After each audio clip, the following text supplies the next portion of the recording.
Circle of Winners! In today's Winner's Circle, we have movie line writer Julie Miller. Julie Miller looks a little like Mariel Hemingway, but she doesn't ruin Woody Allen movies.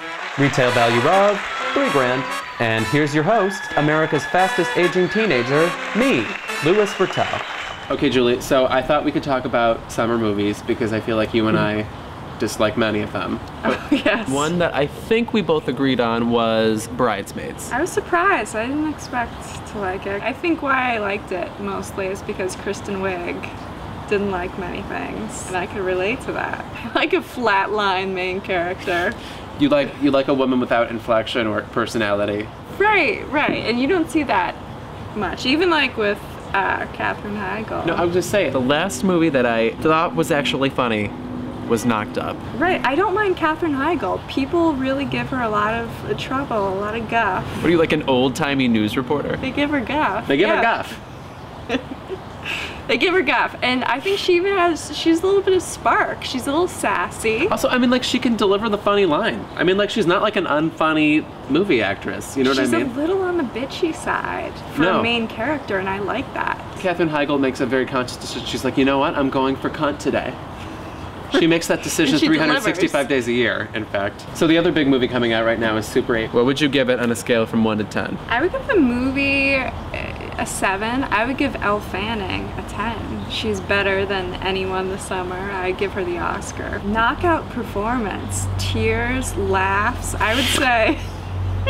You're like Gene Shalit. Are you sure you were impressed by Elle Fanning, or were you just impressed by her large blue stuffed animal eyes? No, she was amazing. She was the emotional core of that movie. So compare her in Super 8 to her in Somewhere, where like it was her job. Well, first of all, she was called brilliant for being in that movie. Second of all, her job was like, put a barrette in your hair. That was like her acting challenge. Sofia Coppola was like, you have to get that barrette into your hair. Well, wait, let's talk about that movie. It was taken from like a 20-page script, and you could tell it was taken. That script was like 6 minutes. That script was like, it was like origami. It was a sheet, it was like a napkin folded up. Right, it was just a lot of like hotel play. Like... Somebody sneezed into it and the movie was almost ruined. The other news that I loved this summer was Lars von Trier's obsession with Hitler that came out of Cannes. I mean, like, people were all shocked by it, but it's like, he's like a renowned sucky person, right? Like, right, and also like, is that the response we're gonna give anyone who's going for a little bit of humor? Like, I realized that was maybe the wrong kind of humor, but... So if some guy just yelled like, I love Hitler, you'd think that was an amazing joke? No, I think it takes some courage.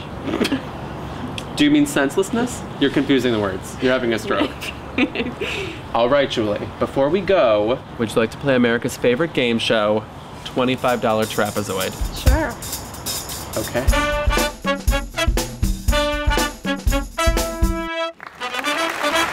$50 seconds on the clock. Ready? Go. Honolulu, Juneau, Cities in Hawaii. Springfield, Boston. Cities in America. Washington, D.C. Capitals. The pollen, sawdust.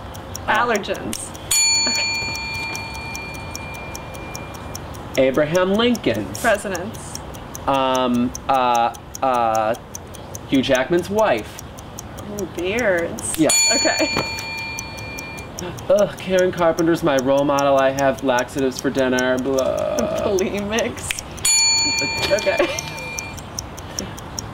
A fist, a gavel, meat. What is it? What was it? Things you pound. Oh, God. Should I have her just crouch behind her chair? Julie, you may leave. I never lose. Thank you for joining us. You can read me and Julie at movieline.com, and you can follow me on Twitter at Louis Vertel. Thank you so much for the attention.